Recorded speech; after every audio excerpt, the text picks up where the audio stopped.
جو آنے والا بچہ ہے اس کی صحت کا جو دار و مدار ہے وہ ماں کی صحت پہ بہت ڈپینڈنٹ ہوتا ہے۔ جو فرسٹ 1000 ڈیز آف لائف ہوتے ہیں وہ بچے کی ڈیولپمنٹ کے لیے بہت امپورٹنٹ ہے۔ پہلا دودھ جسے کلوسٹرم کہا جاتا ہے، اس کو بچے کے لیے پہلا حفاظتی ٹیکہ کہا جاتا ہے۔ جس طرح ماں کا کوئی نعم البدل نہیں ہے، اسی طرح ماں کے دودھ کا بھی کوئی نعم البدل نہیں ہے۔ بہت کم ایسی کیسز ہوتے ہیں جس میں ماں کا دودھ منع کیا جائے۔ وہ کہتی ہیں کہ دودھ جو ہے شاید ہمارا خراب ہو جاتا ہے اور اس میں اگر ہم کیڑا بھی ڈالیں تو وہ مر جاتا ہے۔ لوگ جو ہیں اس کو سمجھتے ہیں کہ شاید کوئی جادو ہو گیا ہے، بچہ سوکڑے کا جو ہے شکار ہوا ہے۔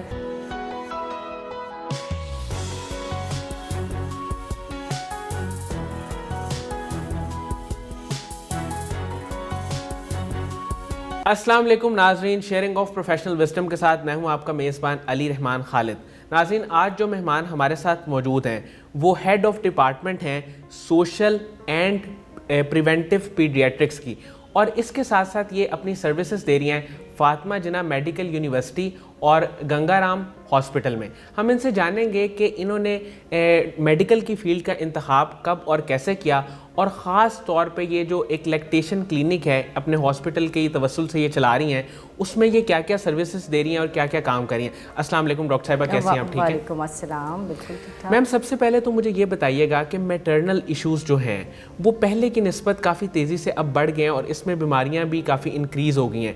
آپ کے خیال میں اس کی کیا وجہ ہے؟ ایکچوئل ریزن، روٹ کوز کیا ہے؟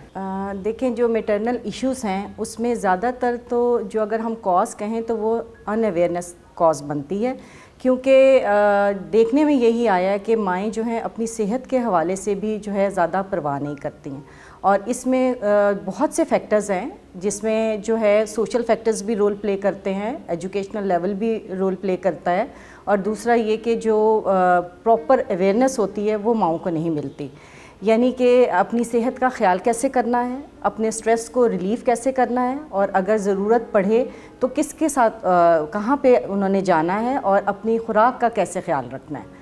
تو یہ وجہ زیادہ تر بنتی ہے جو جتنے بھی میٹرنل ایشوز ہیں۔ میم، وائٹامنس کی ڈیفیشنسی آج کل ہر انسان میں ہی آلموسٹ ہے، خاص طور پہ خواتین میں، تو اس کا کتنا ایفیکٹ ہوتا ہے جب آنے والے بچے کی صحت پہ؟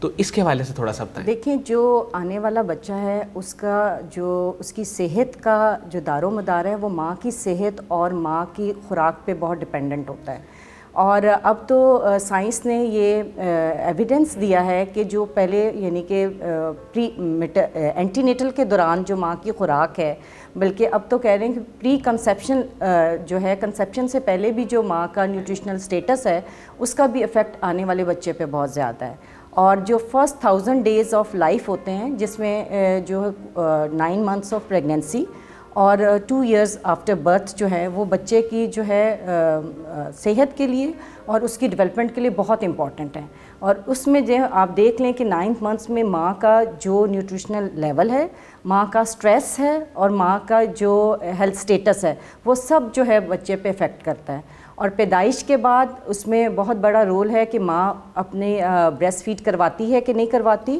اور بچے کی نرچرنگ کس طرح کرتی ہے۔ میں خالی نیوٹریشن کی بات نہیں کر رہی ہوں، میں نرچرنگ کی بات کر رہی ہوں۔ اس میں چائلڈ کیئر بہت امپورٹنٹ کمپوننٹ ہے، بچے کو کس طرح کیئر دی جاتی ہے، گھر کا ماحول کیسا ہے، اس کو خوراک کیسی دی جاتی ہے، اور وہ بچے کی پرسنالٹی بناتا ہے۔ اور اگر اس جو ارلی چائلڈہڈ میں کوئی بھی ٹراما بچے کو ہوتا ہے، چاہے وہ نیوٹریشنل ٹراما ہو، چاہے وہ سائیکولوجیکل ٹراما ہو، کسی قسم کا بھی ٹراما ہو، تو وہ بچے کی آنے والے بلکہ ایڈلٹ لائف پہ بھی افیکٹ کرتا ہے۔ اور بہت سی ایسی نان کمیونیکیبل ڈیزیزز ہیں جن کا جو ہے تعلق جو ہے وہ چائلڈہڈ نیوٹریشن کے ساتھ ہے۔ جس طرح یہ ساری بات میں ایویڈنس بیسڈ کہہ رہی ہوں، اور اس میں یہ ہے کہ جو ڈائبٹیز ہے اور جتنی بھی جوائنٹ ڈیزیزز ہیں، ہارٹ ڈیزیزز ہیں، یہ ڈیپینڈ کرتی ہیں کہ بچے کی جو ہے وہ نیوٹریشن کیسی رہی ہے۔ اور اس حوالے سے میں آپ کے چینل کے توسط سے یہ میسج دینا چاہوں گی کہ بریسٹ فیڈنگ جو ہے یہ ایک تو ایسا کہنا چاہیے کاسٹ افیکٹو اور بلکہ فری سورس ہے جو بچوں کو بہترین غذائیت دے سکتا ہے، اور اس کے علاوہ جو ہے انفیکٹیو جو بیماری ہیں ان سے بھی، اور نان کمیونیکیبل جو ڈیزیزز ہیں، نان کمیونیکیبل جب میں کہتی ہوں تو اس کا مطلب یہ ہے کہ جو ایک سے دوسرے کو نہیں لگتی ہیں، مگر جو ہے جو بہت عرصہ تک چلتی ہیں، جس طرح ذیابیطیز ہے، ڈائبٹیز کی جس طرح میں بات کر رہی ہوں، جوائنٹ ڈیزیزز اور ہارٹ ڈیزیزز ہیں یہ اسپیشلی، اور جو ہے سائکیٹرک النیسز بھی، یہ سب جو ہے بریسٹ فیڈ بچوں میں کم ہوتی ہے ایز کمپیئر ٹو دوز کہ جنہوں نے ماں کا دودھ نہیں پیا ہوتا.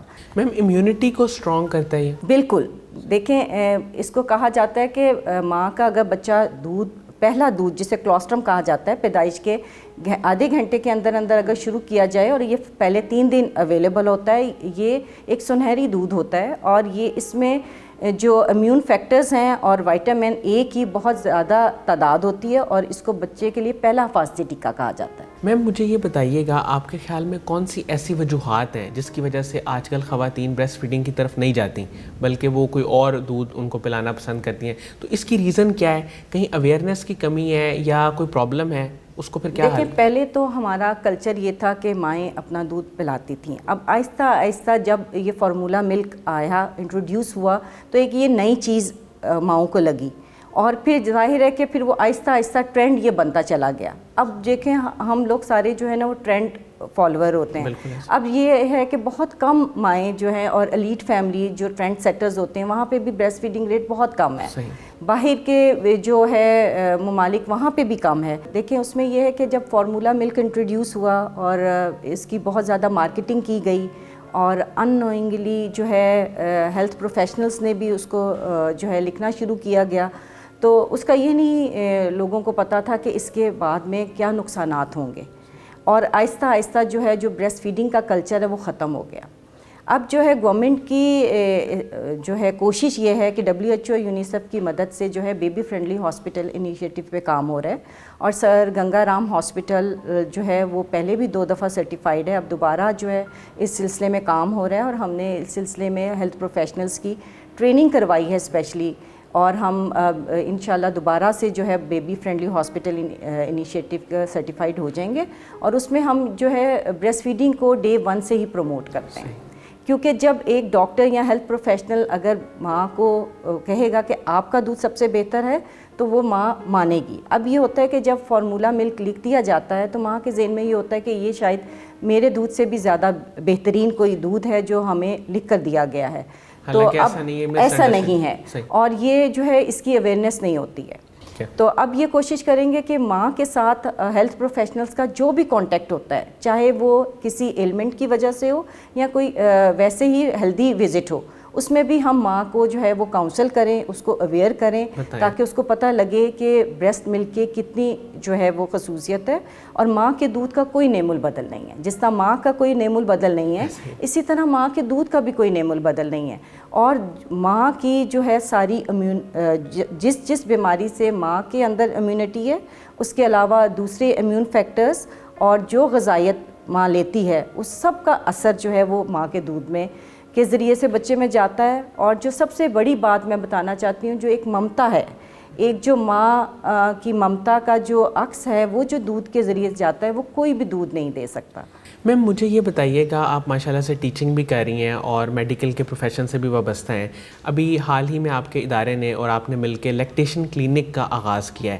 تو یہ کلینک کیا کیا سروسز دے رہا ہے؟ یہ کس طرح سے لوگوں میں اویئرنیس کریٹ کر رہا ہے؟ کن کن پروجیکٹس پہ کام کر رہا ہے ابھی؟ اچھا، اس سلسلے میں یہ میں بتاؤں کہ جو لیکٹیشن کلینک سر گنگا رام ہاسپٹل کی ہے وہ تو بہت پرانی ہے، بہت عرصے سے یہ ڈپارٹمنٹ جو ہے یہ سروسز دے رہا ہے.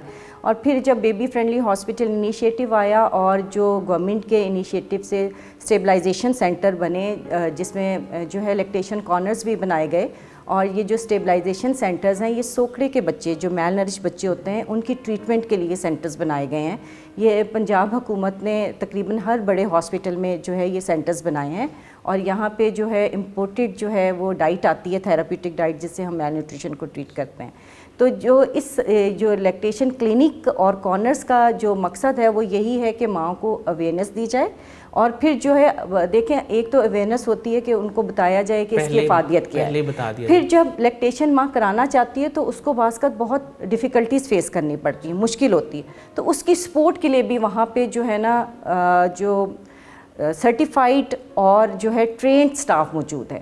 مطلب ان کو گائیڈ کیا جاتا ہے؟ گائیڈ کیا جاتا ہے کہ آپ کس طرح دودھ پلا سکتی ہیں، یا اگر ان کو لگے کہ دودھ کافی نہیں ہے یا کوئی ڈیفیکلٹی پیش آ رہی ہے تو ان کو سپورٹ مل جاتی ہے. اکثر یہ جو آپ پہلے کہہ رہے تھے کہ کیا وجہ ہے کہ مائیں اپنا دودھ جو ہے پلانا بند کر دیتی ہیں، تو اس میں یہ بھی ہوتا ہے کہ بعض کا دیکھیں ہمارا جو ایور بریسٹ فیڈ ریٹ آتا ہے نا، کہ ماؤں نے کبھی بھی کسی وقت بھی دودھ پلایا وہ 90 پلس رہتا ہے. اس کا مطلب ہے کہ میجورٹی پلانا چاہتی ہے، مگر سم ہاؤ کیا ہوتا ہے کہ جو ایکسکلوسیو بریسٹ فیڈنگ ہوتی ہے، جو یہ کہ پہلے 6 ماہ صرف اور صرف ماں کا دودھ دیا جائے، اس کا جو ریٹ دیکھا جائے تو وہ 37-40% رہتا ہے. تو اس کی وجہ یہی نکلتی ہے کہ جب ماں کو کوئی ڈیفیکلٹی پیش آتی ہے تو اس کو پتہ نہیں لگتا کہ وہ کون سے ٹرینڈ پرسن کے پاس جائے اور یہ اپنی سپورٹ لے.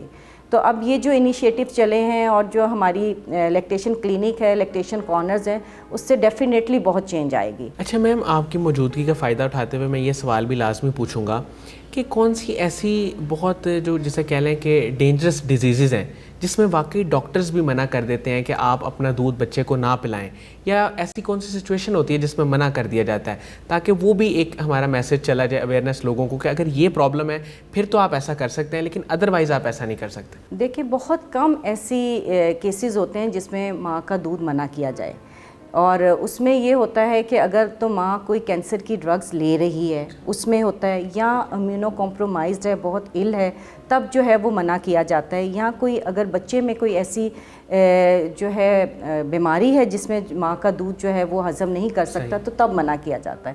اکثر عام جو انفیکشنز ہیں ان میں بالکل نہیں منع کیا جاتا. ٹھیک ہے. اور یہ اویئرنیس بھی بہت ضروری ہے. یہ مطلب متھ ہے لوگوں میں کہ اگر کوئی بھی مسئلہ ہے تو آپ یہ چھڑوا دیں؟ جی بالکل، ان میں تو اتنا متھ یہ ہے کہ اگر وہ کہتی ہیں کہ دودھ جو ہے شاید ہمارا خراب ہو جاتا ہے اور اس میں اگر ہم کیڑا بھی ڈالیں تو وہ مر جاتا ہے. تو بہت سے متھس ہیں جو ہماری سوسائٹی میں پریویل کر رہے ہیں، اور جو اویئرنیس کریٹ کرنا بہت اس وقت جو ہے نا وقت کی ضرورت ہے کہ ماؤں کو بتایا جائے کہ اتنا قیمتی اور اتنا انمول جو ہے اور فری آف کاسٹ اس مہنگائی میں دیکھیں کہ جہاں پہ بجلی بھی نہ ہو، سوئی گیس بھی نہ ہو، اور جو ہے دودھ بھی مہنگا ہو، تو اس میں ایک اللہ تعالیٰ کی طرف سے من و سلوہ ہے، تو وہ کیوں نہ بچے کو دیا جائے. اور جبکہ وہ یہ اللہ تعالیٰ کا ہیلتھ پلان ہے بالکل، کیونکہ دودھ جو ہے وہ خالی غذائیت نہیں دے رہا، وہ پوری اس کی نرچرنگ کر رہا ہے بچے کی. میم آخری جو سوال اس ٹاپک سے ریلیٹڈ وہ میں آپ سے یہ کروں گا کہ ڈائٹ کون سی ایسی ہے جو اس میں سپورٹ کرتی ہے ماں کو بھی، اور اگر کوئی بچہ ایسا ہے جس نے اب دودھ نہیں پیا تو اس کو کیا ڈائٹ ایسی دی جا سکتی ہے الٹرنیٹیو کے طور پہ، یا بعد میں اگر اس چیز کا پتہ چلا ہے تو دونوں کے لیے ڈائٹ کون سی اچھی ہے؟ پہلے تو ماں کی بات کر لیتے ہیں ہم. دیکھیں ماں کے لیے تو جو ہم ایڈوائز کرتے ہیں کہ جو اس کو پسند ہے وہ کھانا چاہیے، اور اس میں جب ہم ان کو اس کی تربیت دیتے ہیں تو ان کو بتاتے ہیں کہ جو فوڈ گروپس ہیں اس حوالے سے اس نے کتنی سرونگ سب لینی ہے. اور اس کے حوالے سے یہ میں آپ بتاؤں کہ فوڈ چوائسیز بہت ہمارے ہاں پور ہیں. لوگ جو ہیں، جو ایک سروے ہم نے کیا تھا اس میں دیکھا تھا کہ مائیں جو ہیں ایک تو دودھ نہیں پیتی ہیں، دوسرا یہ ہے کہ وہ جنک فوڈ بہت زیادہ لیتی ہیں، اور پھل کا انٹیک بہت کم ہے. تو اگر فروٹس اینڈ ویجیٹیبلز نہیں لیں گی اور دودھ نہیں لیں گی تو ان کے بیلنس ڈائٹ نہیں ملے گی. دودھ، فروٹس اور ویجیٹیبلز، یہ تو اور ویسے جو میٹ اور دوسرے جو گروپس ہیں وہ بیلنس لینے چاہیے. ٹھیک ہے. تو جو بجٹ ہے، جو گھر کا جتنا بھی بجٹ ہوتا ہے وہ جنک فوڈ میں ضائع ہوتا ہے. اب وہ کولڈ ڈرنک ہر گھر میں ہے، وہ بالکل نہ لیں. ہاں جی. اور یہ جو چپس ہیں، سلانٹیز ہیں، پاپڑ ہیں، یہ مائیں بھی کھا رہی ہیں، بچے بھی کھا رہے ہیں. تو ہم پھر ان کو کہتے ہیں کہ یہ پیسہ جو ہے آپ ایک ہیلدی اس پہ کریں. اور اس سلسلے میں اب گورنمنٹ نے ایک انیشیٹو لیا جس میں اسکول میل پروگرام بھی وہ شروع کر رہے ہیں. تو وہاں پہ بھی وہ اویئرنیس دیں گے کہ بچوں کو کہ ہیلدی ڈائٹ ہوتی کیا ہے، ہیلدی لنچ جو بچے لے کر آئیں وہ کیا ہوتا ہے. میم اب وہ جو میل نیوٹریشن کا شکار بچے ہیں ان کے لیے آپ کوئی ایک دو چیزیں ایسی بتا دیں جس سے ان کی کوئی ریکوری ہو سکے یا وہ تھوڑا سا بہتری کی طرف جا سکے. ٹھیک. ایک تو یہ ہے کہ جو میل نرش بچے ہیں جن میں کہ جو ہے یہ ہو چکی ہے میل نیوٹریشن، اس کے لیے یہ ہے کہ وہ صحیح جگہ پہ جائیں. جس طرح میں نے آپ کو بتایا تھا کہ پنجاب میں ہر بڑے ہاسپٹل میں اب اسٹیبلائزیشن سینٹرز ہیں، وہاں پہ جو ہے میل نرش بچوں کی ٹریٹمنٹ ہوتی ہے. کیونکہ اکثر لوگ جو ہیں اس کو سمجھتے ہیں کہ شاید کوئی جادو ہو گیا ہے، بچہ سوکڑے کا جو ہے شکار ہوا ہے، تو اس کو ٹائم جو ہے وہ دم درودوں پہ جو ہے وہ جو ہے خرچ کرتے ہیں. تو ان کے لیے میری جو ہے مشورہ یہی ہے کہ وہ بڑے ہیلتھ سینٹرز پہ جائیں. وہاں پہ جو ہے اگر تو بچے کو ایڈمیشن کی ضرورت ہوگی تو ان کو اسٹیبلائزیشن سینٹرز میں سوکڑا وارڈ میں ایڈمٹ کیا جاتا ہے. وہاں پہ اسپیشل تھراپیوٹک فوڈس ہیں جس سے ان کو جو ہے ٹریٹمنٹ کی جاتی ہے. اور جب وہ اس سوکڑے سے نکلتے ہیں تو آؤٹ ڈور بیسس پہ ان کو ایک اسپیشل امپورٹڈ غذا دی جاتی ہے جو بچے گھر میں تقریباً 2 مہینے تک جاری رکھتے ہیں, اور اس دوران الحمدللہ وہ میل نیوٹریشن سے بالکل ٹھیک ہو جاتے ہیں. اور اس دوران ماؤں کو بھی وہ کاؤنسل کیا جاتا ہے, بریسٹ فیڈنگ کے حوالے سے بھی, اچھی خوراک کے متعلق بھی ان کو کاؤنسل کیا جاتا ہے, آگے بچوں کو جو فیملی فوڈ ہے وہ کس طرح دینا ہے یہ بھی دیا جاتا ہے. میم, قاسم علی شاہ صاحب کے آپ نے لیکچر سنے ہوئے ہیں, آپ نے ان کی فاؤنڈیشن بھی وزٹ کیا ہے, ان کے کام کو آپ کیسے دیکھتی ہیں؟ دیکھیں, قاسم علی شاہ سے تو سبھی ماشاءاللہ محبت بھی کرتے ہیں, عقیدت بھی ہے, اور بہت جو ہے ہم اپریشیٹ کرتے ہیں کہ دیکھیں ایک یہ ایسا پلیٹ فارم ملا ہے جس سے جو ہے ایک مثبت سوچ ملتی ہے, اور جو ہے لوگوں کو جس چیز کی ضرورت تھی کہ ایک جو ہے فرض کریں جس طرح اسٹوڈنٹس کے لیے جو کام ہو رہا ہے اٹس مارولس کہ بچے کو جو ہے ڈیورنگ جو ہے گریجویشن ہی پک کیا جاتا ہے, اس کو گروم کیا جاتا ہے, پھر انڈسٹری کے ساتھ لنک کیا جاتا ہے. یہ تو بہت جو ہے اچھی بات ہے, اور جو ان کے یوٹیوب چینلز ہیں, ان کی بکس ہیں, ان سے جو ہے ان کا وزڈم جو ہے بہت جگہ پہ پھیل رہا ہے, اور یہ ان کے لیے صدقہ جاری ہے. Thank you so much doctor Rameeza Kaleem صاحبہ, آپ نے ہمارے لیے ٹائم نکالا. ناظرین, مجھے امید ہے کہ جو لوگ اس ٹاپک کے حوالے سے خاص طور پہ جاننا چاہتے ہیں کہ میل نیوٹریشن کیوں ہوتی ہے, اس کی وجوہات کیا ہیں, اور بریسٹ فیڈنگ کے حوالے سے جو متس ہمارے معاشرے میں پائی جاتی ہیں ان کو کافی حد تک انہوں نے کلیئر کیا, تو جو لوگ اس بارے میں جاننا چاہتے تھے ان کو یقیناً بہت فائدہ ہوا ہوگا. اس کے ساتھ ہی اجازت دیجیے, اپنا بہت ہی خیال رکھیے گا. اللہ حافظ.